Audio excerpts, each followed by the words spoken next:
Repetition creates habit. In Newtown, you'll hear from my officials. We have learned a lot, along with our friends, at the Department of Homeland Security, who are active participants in this with us, over the course of 11 years. Our drills are not what they were 11 years ago. As a matter of fact, they are much more considerate of individual students' needs. But the fact that we do them frequently makes them far less traumatic and makes the emergency response one of looking to the adult in the room and following instructions without the traumatizing effects of the active shooter drill, which is not something that I'm advocating for either. But on a sort of an unrelated note, and this will be the last thing I say, Newtown also is very unique in its relationship with its school resource officers. While this legislature seems to entertain legislation to get rid of school resource officers just about every other year. Good morning, sir. Good morning, thank you. Appreciate the opportunity to be here.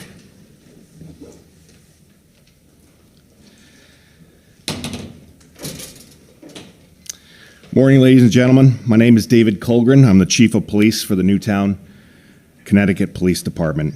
I've been in law enforcement for over 31 years, with 22 of those years being in Newtown. I'm here to testify on the House Bill 5416, specifically to training for students and staff. For the record, I have not been consulted by this committee on this topic. I do offer our department's experiences and expertise and unfortunate situational, having been there, done that, we're going to offer ourselves to you in this committee going forward. Again, we all look for the safety of our staff and students. So I speak to you as a law enforcement executive, a Newtown resident, a parent of an 8th grader in the Newtown school system.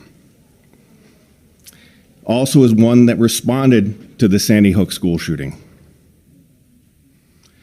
Before the shooting, the Newtown Board of Education had the wherewithal to learn from those tragedies that came before us. They developed practical and safe lockdown drills for our teachers and our students. These drills increased the likelihood of survival for our staff and our students. Our teachers and students over the years conducted repetitive drills. These drills consisted of lock your doors, turn off your lights, remain silent and out of sight and quiet. On the day of the Sandy Hook school shooting, I was a shift supervisor and one of 4 on the first 4-person team into that school. I personally witnessed the heroism of our teachers. They performed exactly how they were trained to do. Every teacher that could follow their training protocols. The actions of those teachers allowed my staff and I to focus on the emergency at hand and not to corral teachers and students who didn't know what to do.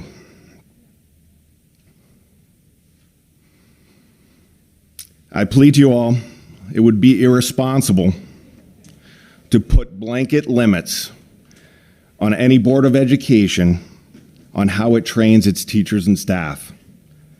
Communities are different from one to another, and grade levels are different from one to another. Any restriction on training will reduce the likelihood of survival. These decisions should be left up to the individual communities. I leave you with a quote from Margaret Spellings. Knowing how to respond quickly and efficiently in a crisis is critical to ensuring the safety of our schools and students. In the midst of a crisis is not the time to start figuring out who ought to do what.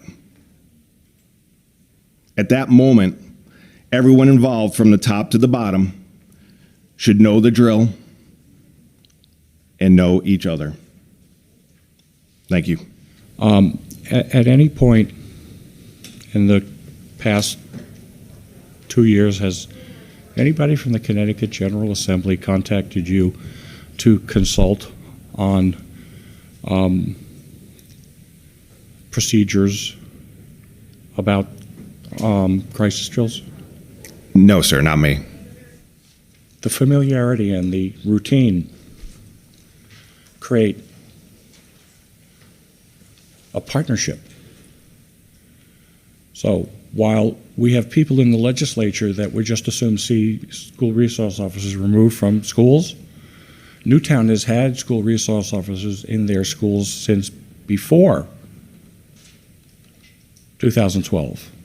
Now we have more of them today, but they're there every single day. They're part of the fabric of my community. They are not viewed as a threat.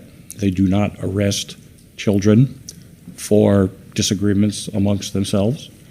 What they do is they act as the uncle in the building, and they are friends with their families, and they know everything that you could imagine about every one of these children because they care. They are welcome in our schools and, at the very least, not noticed as being police officers. Conditioning is an interesting thing. When it comes to mental health, resilience is built on conditioning. That way we have stronger, more able children that are ready to face every life challenge, even the ones that are unthinkable. Thank you very much. While enhancing safety measures in educational institutions paramount, the proposed revisions present notable concerns regarding limiting school districts' ability to build capacity. Primarily, the bill lacks distinctions between various types of drills included in the category of crisis response drills. The result is a lack of specificity within the bill, failing to address the differences between these drills and their potential consequences. Traditional lockdown drills, commonly utilized in schools, serve to prepare students for a range of threats within the school environment without inducing undue fear or trauma. They're not solely focused on school shooters, but rather aim to equip students with strategies to maintain safety during any potential threat, such as instances involving wildlife or weather or even angry individuals or medical emergencies. It's imperative to highlight that lockdown drills, when conducted appropriately, do not involve distressing scenarios that may be associated with them. Correct procedures for lockdown drills, emphasizing the importance of securing doors, turning off lights, and remaining out of sight of hallway windows, and maintaining silence. In a properly executed traditional lockdown drill, there's no simulation of a school shooting, no individual pretending to be armed intruders, and no discussion of firearms. Broad safety guidelines sometimes overlook the unique needs of the various communities and fail to address the diverse training requirements across different districts. I, as Newtown's representative, have grave concerns about what's being done with this, and that is totally premature because it's not fact-based, it's opinion-based. And allow me to repeat what I just said. I have grave concerns. I come from a place that has experienced something that no town in the world should ever have to experience. And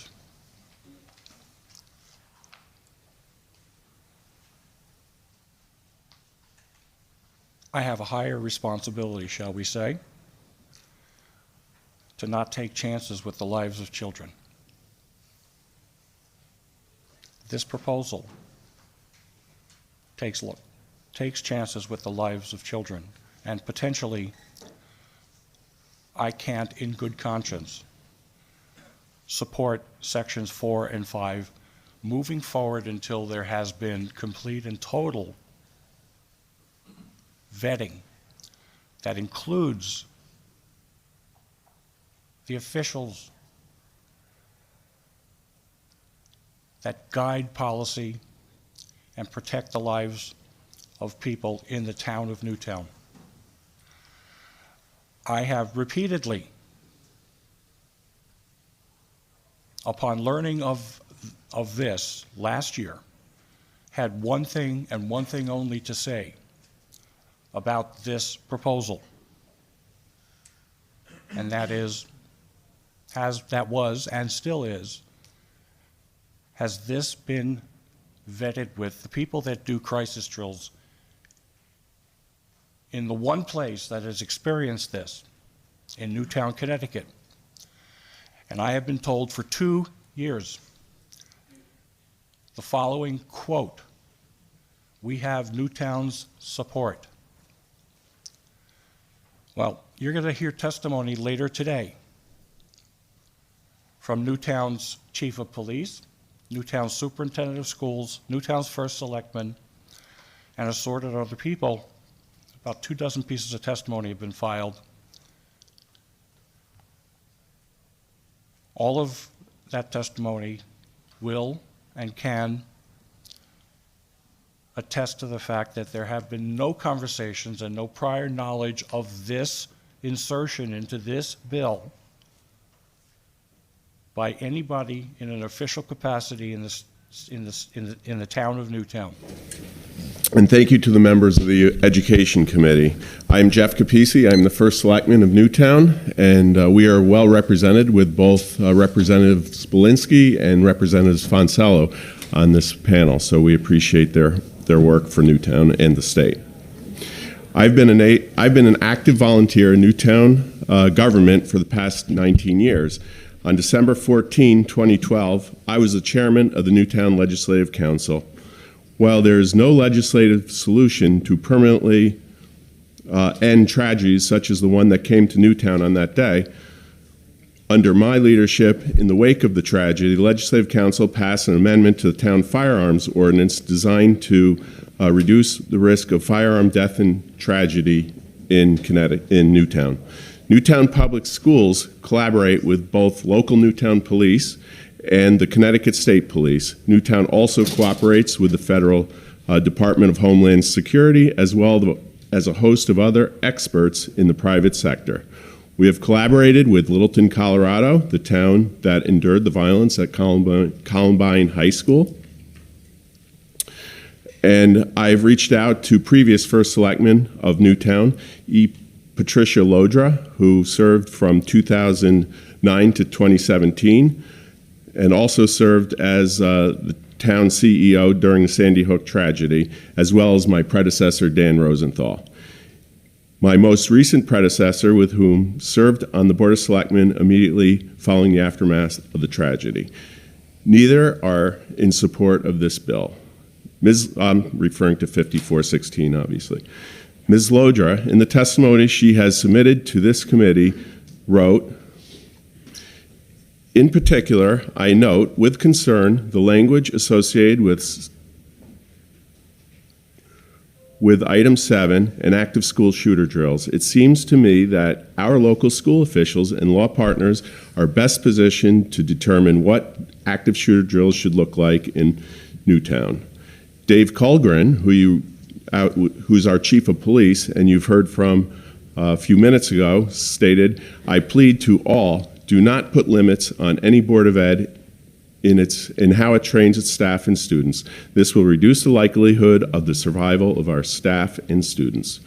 The town of Newtown learned through experience that what works in Newtown to keep our schools safe, but may not be what's best for other towns and cities in Connecticut. We do not ask our state delegation to impart procedures on the rest of the state, and we implore the General Assembly not to do the same to us. We do our best to keep our schools safe and thriving institutions and learning where and educating our future leaders. When Hippocrates said, "Do no harm," in his writing on the epidemics, he was referring to the practice of medicine. I believe it was equally relevant to the application of law. As a member of the Newtown Legislative Council, I learned that lawmakers must consider the consequences before instituting a law to consider whether or not it will pass the simple Hippocratic test.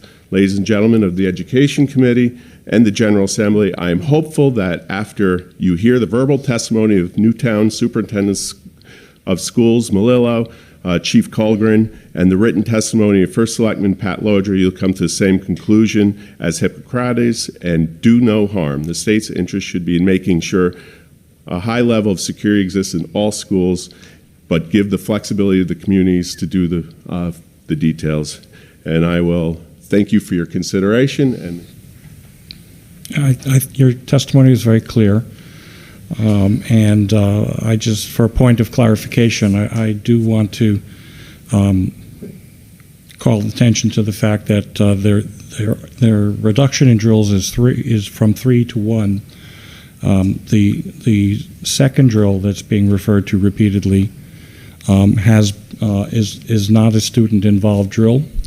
It is a planning exercise with the faculty. So the muscle memory that our superintendent and our police chief referred to is not served whatsoever by the teacher-only drill.